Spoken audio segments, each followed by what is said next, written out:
I want to take the conversation deeper here on the How to Quit Working show so that we can really kind of have that dialogue about, how does this really work? How does it really work to go off the rails and do your own thing and really... This is the How to Quit Working show.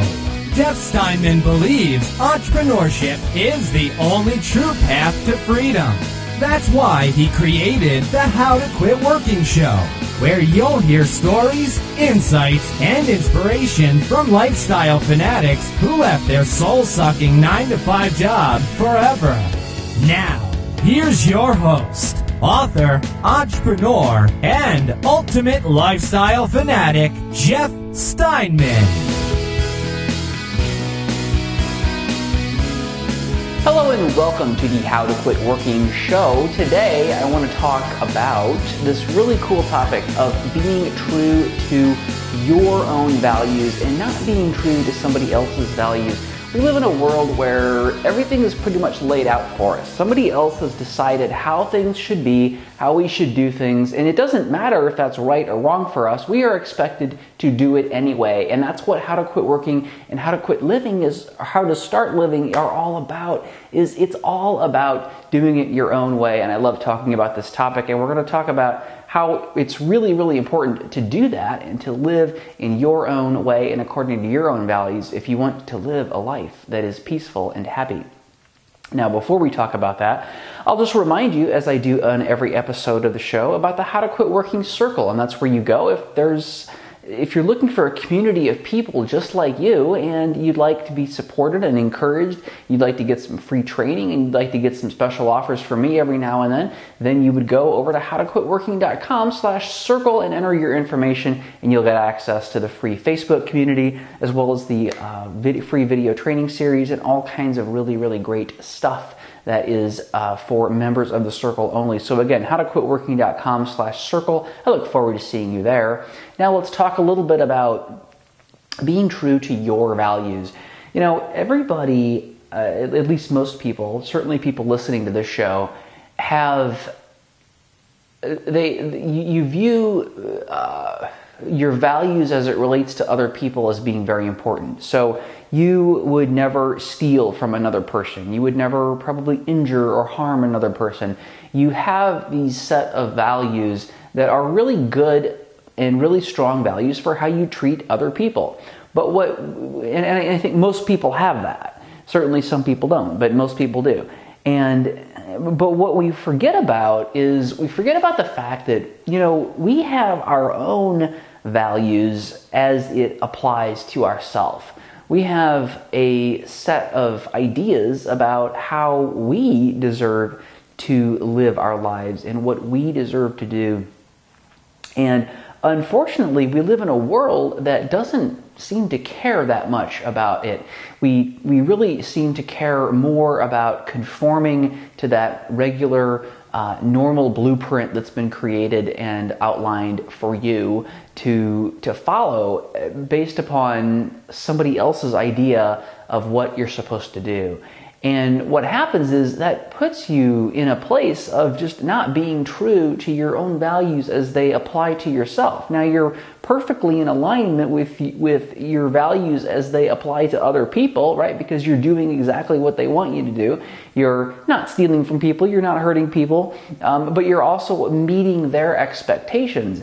And I think that, I've done a lot of thinking and philosophizing about how, as a human race, society, whatever you want to call it, how we got to this point. How did we get to this point where what we want as individuals is societally considered to be so incredibly unimportant? And there's only a small portion of people, I think, that really, truly have said, no, I'm going to go out and I'm going to pursue this the way I want to pursue life, and I want to do the things that I want to do. But I don't know how we got to this place of our own happiness and our own integrity to ourselves being so, in the grand scheme of things, unimportant. And there's all kinds of Facebook little graphics that people post about follow your dreams and this and that. And that's nice, but it's also superficial, right? I mean, it's all, so it all sounds good and everybody clicks like and they share it and then they go back to their silly little life doing what everybody else tells them to do and not really taking any action on it. So that's one of the things that irritates me about all of that sort of encouragement stuff that we see on social media. And we've seen it, back in the 80s, we had the Successories posters, right? That had those beautiful pictures of nature and somebody running or something, and then there would be some quote on it. And it's not new to social media. It's something that we've been doing for a long time. We've been reaching out at this idea and just batting at it. Like a cat kind of bats at some yarn when he's tired. He's laying on his back and he just kind of bats at it. That's what I always think about when I think of somebody making a half-hearted effort, is this cat just sort of taking this half-hearted swing at something, but not really focused on making it happen. And that's a pattern that we've had for quite some time in this world. I mean, when you look at things like the book Walden, which for me was a very inspirational book and very life-changing, where Henry David Thoreau talks about his time living in the wilderness and how little he actually needed it to be in order to be happy.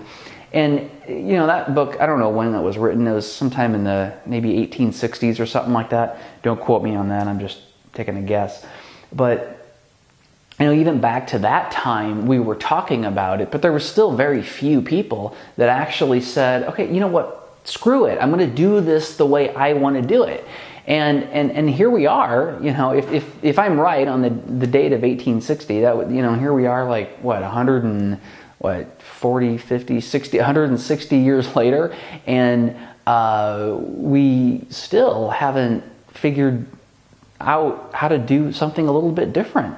And we've got to, we've got to quit just putting this crap on Facebook and making Successories posters out of it, and we got to start taking some action. And that's why I wanted to talk about that on the show today. And I get that it's really, really hard. It's really, really hard to swim against the grain and to do the thing that you want to do to make you happy and to give you the life that you want, because you've got a whole lot of people who think that you're nuts. I mean, they think you're absolutely insane. And so literally everybody around you thinks that you are positively, completely, and totally insane. And they think that you're throwing your life away, and they think that you're not, you're doing something irresponsible, and they will do everything that they possibly can to talk you out of it. And the thing that's interesting about that is that, yes, that makes it really, really hard. That makes it really, really hard. And I've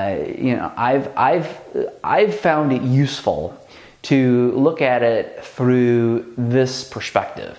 And the perspective is, okay, they are giving you their advice from their viewpoint of how they believe the world should work and how they believe that you should live your life, because they have this one viewpoint of this is how it should be. You should go to school, you should go to college, you should get a job, you should get married, you should buy a house, you should have some kids, you should have a car, you should have 2 cars if you're married, each person should have 1 car. And all these ludicrous rules that don't make any sense whatsoever. But, they're in this mindset of that is the way it is supposed to be. And they have not, these people around you have not questioned, they have not stopped to question the validity of that or the actual end result that will get. And we know what the end result that gets. The end result that gets is what we've got. Just look around. I don't happen to believe that the world is a giant mess or that it's going to hell in a handbasket. I think the world always has had problems, and it probably always will have problems. The problems just change.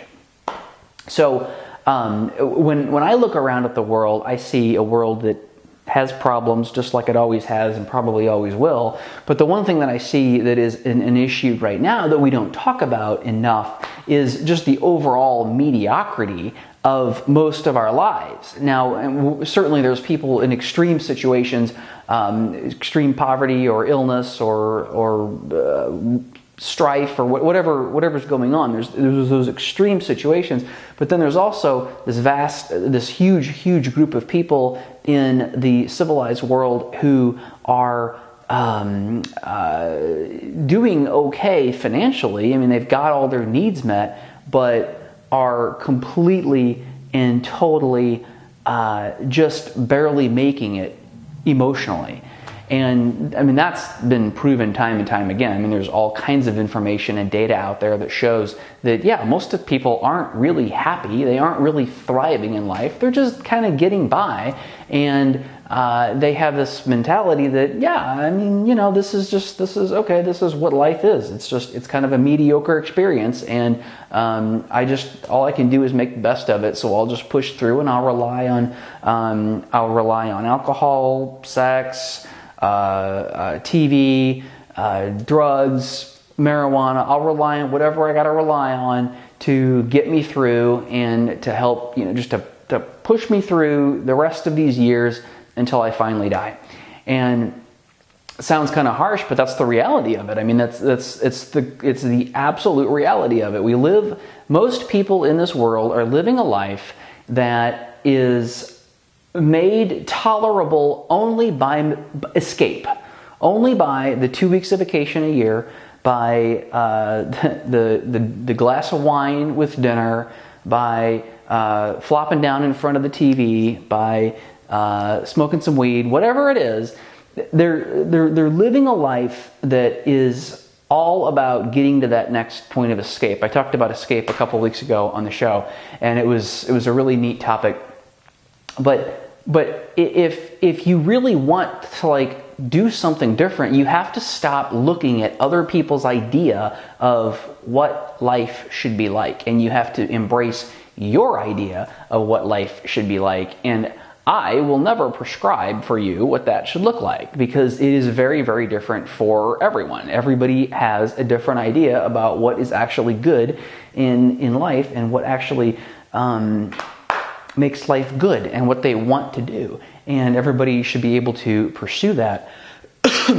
But you can't if you're living in a place that you're just constantly considering the other perspectives of other people and what they believe that you want. And, you know, basically, if you just divide the world up geographically, for the most part, it's the same everywhere, but there's different ideas that you can plug into different regions, and you can say, okay, well, this group of people here, this religion, this culture, this whatever, this country has this idea of what life is supposed to be like, and everybody who lives in that region or is a member of that religion or culture or whatever is supposed to follow that path.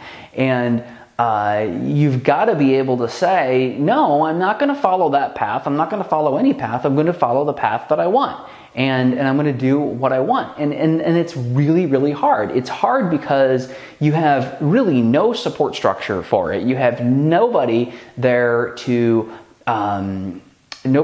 support or encourage you, unless you can find and there's a lot of books on it. There's a lot of podcasts that talk about it. Usually, I think generally speaking, the books and the podcasts tend to be more shallow than I try to be here on the show. But I'm really trying to take it a little bit deeper so that we can really get into a discussion about what does it really take to go off the rails, and what does it really take to do your own thing and to do it your own way, and in a way that's really going to make you truly happy. And many of the ways that I think a lot of the common books and gurus and videos and podcasters and all that talk about it is really pretty superficial, because it tends to be a lot focused around money or mindset or showing examples of people on vacation and what have you, or traveling or doing exotic things or whatever. And that's just really, that's not working, obviously, because it's, when we look at, if that stuff was really as inspirational as they think it was, I think we would be seeing a lot of people doing a lot of different things. And that's why I want to take the conversation deeper here on the How to Quit Working show, so that we can really kind of have that dialogue about, how does this really work? How does it really work to go off the rails and do your own thing and really truly make yourself happy and at peace, and at the same time doing the things that you enjoy doing and the things that are important to you.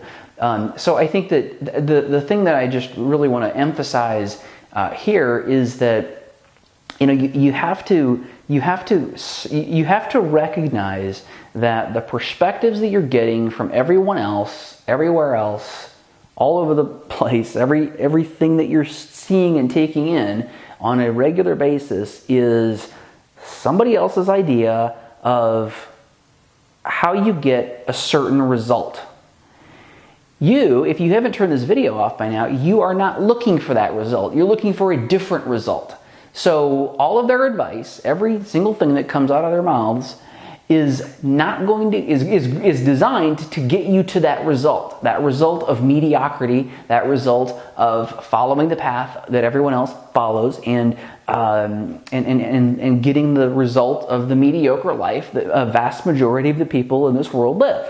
So when other people are telling you things, remember that what they're telling you is leading you to that place of mediocrity that they are probably in and that most people are in. And if you want to truly experience the life that you want, then you have to figure out a different way to think about it, different way to look at it, and you have to be willing to very vigorously reject their ideas and their notions, their suggestions, and their advice. I hope that was helpful. Again, I'm trying to take this stuff deeper. I want to get deeper into what does it actually take to make this kind of change in your life and in the world, because I do envision a world that is very, very different than what we have here right now and what we experience right now. So if you found that helpful, and if you feel like the next step for you is to get out of that job that you're working, then I've got some training that might be helpful for you. It is a training that will take you through a very simple process that will help you to identify a business idea, a product or service that people will be willing to pay for, and then you will also find those people who are willing to pay for it. When you've got that, you're golden. So head on over to howtoquitworking.com/kickstart. That's a great program. It is not expensive, and it does not take a lot of time, and it is a great way to dip your toe into the idea of having your own business and your own revenue stream. And if you really want to get serious, you want to work one-on-one with me, I would love that. If you're the right person and the right fit, then I do love working one-on-one with folks, and you can get more information about that over at howtoquitworking.com/coaching. Again, howtoquitworking.com/coaching. I look forward to seeing you maybe in Kickstart, maybe in coaching, but definitely the next time on the How to Quit Working show. Thanks for joining us on the How to Quit Working show. Tune in next time when we'll talk to another amazing person just like you, who is now living the ultimate life of freedom and doing it on their terms. If you want to learn how to quit working and get these episodes delivered directly to you, visit howtoquitworkingshow.com.